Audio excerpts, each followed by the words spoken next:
Now I guess on to the fun stuff and the crystal ball. So right now there's a lot of speculation, and I'm just going to put out what I've seen in some proposals. Right now, a lot of the more further analysis, as I said, 1031 exchanges have been speculated to be eliminated. And then there's also been speculation of limiting them based on your income limitation. I personally think it will be a nightmare to have a rule that is only in effect with people that make over $400,000, because proper planning, we can get you under that $400,000 to qualify for a 1031 in certain situations. So I don't really know what's going to happen with that. Again, 754, which is a step up in basis, it's really used on that property that has appreciated or cash out refinance situations. It's an estate benefit. So let's take, for instance, dad dies, has $1 million in property that he owns, and he bought it for $100,000. I inherit the $1 million. Dad's not a rich guy, has $1 million. I inherit it. He doesn't pay estate tax, and I sell it tomorrow. Is my gain going to be $900,000? Under current law, I get a step up to $1 million, and I would sell dad's property at $1 million, pay off any related debts, and keep the difference. Without the step up, if dad gives me a property that has a $900,000 mortgage that he paid $100,000 because he borrowed against it, bought a boat and and drove his Corvette, and he bought the property for $100,000, owes $900,000, gives me the property for $1 million. I sell it for $1 million. I pay the bank the $900,000. I keep $100,000, but I have a $900,000 gain that I have to show. I would rather just refuse to accept that property. So I don't know that they can really do away with this, because you also have to think, dad gives me that appreciated Ford stock that he bought in the 60s.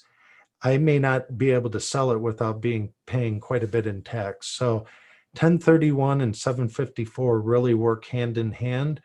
And 754 is an option that's not available. Those are part of the partnership regulations. And that's why I say buy and hold real estate should be in a partnership and not in a corporation, because 754 and revaluing assets doesn't apply if it's owned by an S corporation. There's different rules that falls under, and they're nowhere near as advantageous. One of the other questions that I had was on opportunity zones, how I see those happening. Realistically, I believe those are probably going to go away, opportunity zones, and there's been differences of opinion whether it stimulated the growth in the areas that were needed, or was it a deferral. There was some great opportunities that I could sell a property, skip the 1031, and invest the gain into opportunity zones. And let's really take into account, really the opportunity zones were created by, I can't think of the guy that was, Sean Parker had a lot to do with it, from Facebook and Napster. But you have to think, Facebook stock, he owned at X, it's appreciated substantially. He could sell that, not pay tax on that gain, and go buy real estate in opportunity zones. And if he held it for 5 and 10 years, there was huge tax deferrals. I've never seen anything like that. And it was really actually pushed. I think the originator of it was Sean Parker from Facebook and Napster that had pushed for that. But I believe those are just going to disappear. Again, can't speak. Ordinary income tax rates, I anticipate they'll probably go up. I know there's been talk that there will be income limits. I'm not entirely sure how that'll be impacted. And some of the 2017 legislation I expect to be rolled back. We could see a return of exemptions for those of you that have children, but we could also see a reduction in the standard deduction. So a lot of it's still up in the air and speculative on the and good and bad. And yes, I saw Napster. Um, and yes, I just did say Napster. So for those of you that don't know a little bit of geek history, the guy that was involved in Napster was involved in Facebook, and that's a story for a whole nother thing. But uh, capital gains rates right now are the lowest I have ever seen my entire career. I would anticipate those are going to go up depending on where they go up and how those capital gains rates are used in conjunction with any possible 1031s and understanding 754 step ups. I can see 1031 market being growing if the capital gains rates go up drastically. But if they do away with the 1031, capital gains rates will be a different situation. If they go up too much, I could see it having a negative impact on the real estate market. And then the big question is retroactivity. Back in '93, I believe Clinton passed in August a tax bill that was actually retroactive to the beginning of that year. So it could happen. Arguably, you could sell a house today and not know until next December what the tax rate's going to be. So again, 2021 is going to be real speculative and a lot of planning. Those of you that signed up tonight, I will try to, throughout the year, keep you abreast of any changes or anything I see coming. And right now, this is all just speculation again. And as it says here, everything in this presentation is not meant to, it's based on the date of this presentation. It could change tomorrow or 6 months from now. So again, that it's all just speculative at this point. And I left up here ways to reach me. I think those of you that found me, appreciate everyone on here. And I had planned to end this tonight about 8:30. It's 8:15. I can leave it open for a little bit and just plan to take questions and open it up from there and kind of keep it as a dialogue if that works for everybody. Let me see if I have any other. I sent you tons. Okay, I'm looking back at the. They're all good. All important. Okay, one question, best way to get business credit cards. When you go to a bank, a lot of times they'll give you a credit card. You might start, let's say the bank only gives you a $1,500 credit card.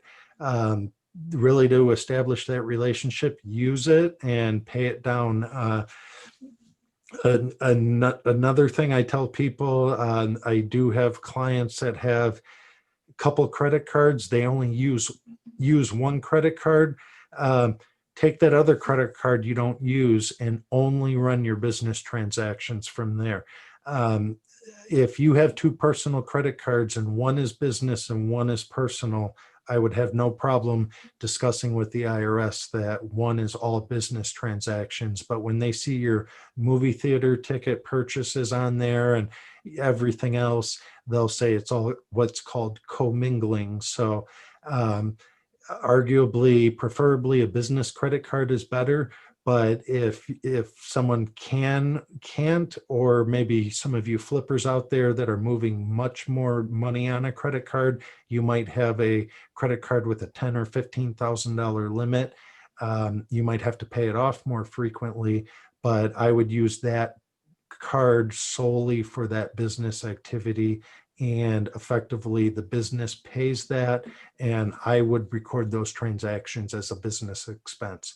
It's much tougher when a client has a starting balance of 3,000 they owe, and they charge a bunch of business and personal and want me to figure it out. It's what's called an accounting nightmare. So then next question, property assigned to sell, then they send the private listing to a new wholesaler that's never done any real estate deals. How does the new individual make money if they bring a serious buyer for purchase and that there are two other individuals that are working on the deal?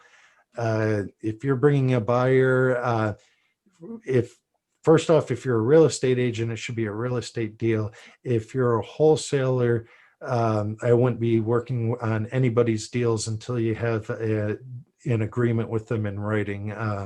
I'm of the position, trust nobody, and would not take the position to work on finding you a buyer if you're not going to plan on sharing something. I could find you the buyer and you two connect and never pay. So some of you new or seasoned wholesalers, I'm sure will tell you, the newer wholesalers, that that's happened to, unless they're finding you a buyer. So it could happen. Then Right before that, Frank, there was a question about a subject to tax implications for taking over an existing mortgage on investment property subject to. Okay, so if somebody's taking it over, so I'm taking over an existing mortgage on a subject to, I'm generally not going to have tax implications because I'm acquiring that property.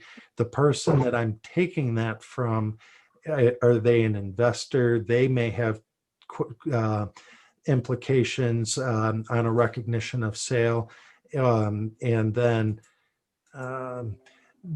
they that investor that I'm taking the property from might have implications, but if I'm the one getting the property, I don't know that I care, and I would say have them talk to their advisor. If I have the property I've acquired on subject to and I sell it, depending on the terms and the length of the deal, it would your tax implications would be more on the capital gains / investment side. Again, each deal could be structured differently. I've seen them more on a wholesale type present deal or on a longer term investment. So it would really be deal by deal, but definitely if it's your taxes, when you're acquiring it, generally you would have nothing that has tax implications. Then somebody brought up as far as marketing, as far as the data and service. And I would say that from a point of rehab, if it's a full gut down to the studs, I wouldn't be hanging for rent signs in it. I mean, if I'm going in and I need to paint and lay down some carpet, and especially if it's a transaction that I bought November 15th and I really want to get the tenant in there and take depreciation for last year, the sooner you can market it and get it on the market would be better. Again, if it's not even available for rent and livable, we're probably not going to place it in service in 2020.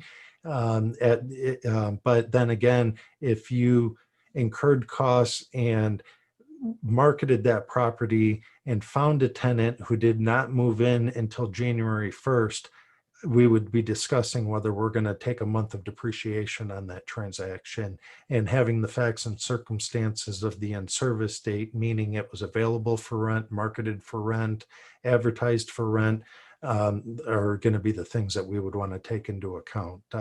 Those of you down to the studs, don't place the for rent signs yet,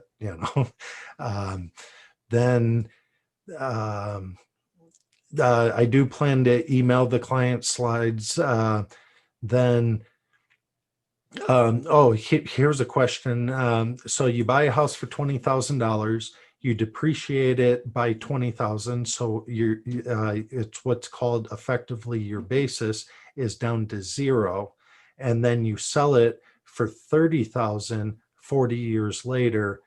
Are you going to pay gains on just the 10,000 or everything? So that property that I bought for 20, I depreciate down to 0.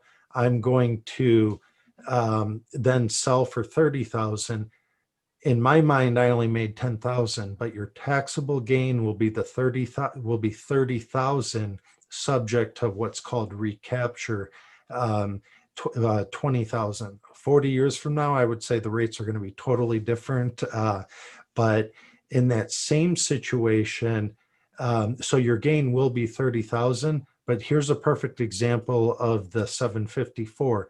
If dad bought it for 20, depreciated it to 0, and then dies and gives it to me at 30,000, and I sell it, I'm going to have a full 30 gain on that 30,000 unless I get that 754 step up in basis to fair market value on the date of his death. So I can't see that going away in its entirety. It's been said it will go away, but I have to believe if I inherit dad's 30,000, I don't think the government wants me to pay tax on everything. But then again, the government wants tax. So, but then